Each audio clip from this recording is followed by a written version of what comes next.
राज्यातील स्थानिक स्वराज्य संस्थांच्या निवडणुकीबाबत उद्या सुप्रीम कोर्टात सुनावणी। 50% आरक्षण मर्यादा ओलांडल्यानं तेलंगणाच्या धर्तीवर महाराष्ट्रातील निवडणुकांना स्थगितीची शक्यता।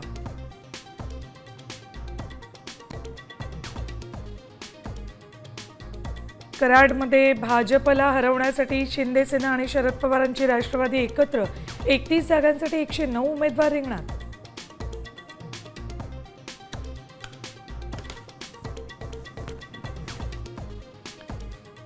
मराठी माणसासाठी येणारी मुंबई महापालिकेची निवडणूक शेवटची रात्र वैऱ्याची आहे।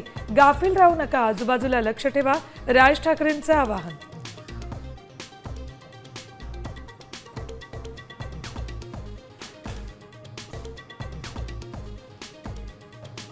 राज्याच्या पोलीस महासंचालकपदी सदानंद दातेंच्या नावाची चर्चा, केंद्राकडे नावं पाठवली।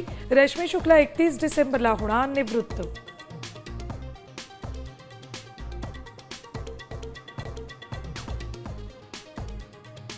नुकसान भरपाई दिली नाही तर बिल्डरला तुरुंगाची हवा। महारेरानं घर खरेदीदारांच्या भरपाईच्या वसुलीसाठी जाहीर केली एसओपी।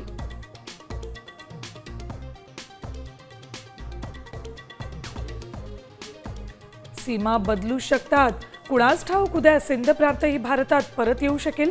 संरक्षण मंत्री राजनाथ सिंहांचं मोठं विधान, अडवाणींच्या विधानाचा दिला दाखला।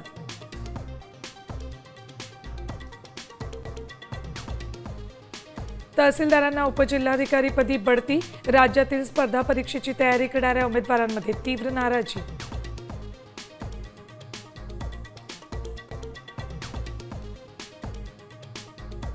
नववी दहावीचे विद्यार्थी शिक्षकांविना राहण्याची शक्यता, पटसंख्येच्या आधारे समायोजन, राज्यातील 18,000 शाळांना फटका।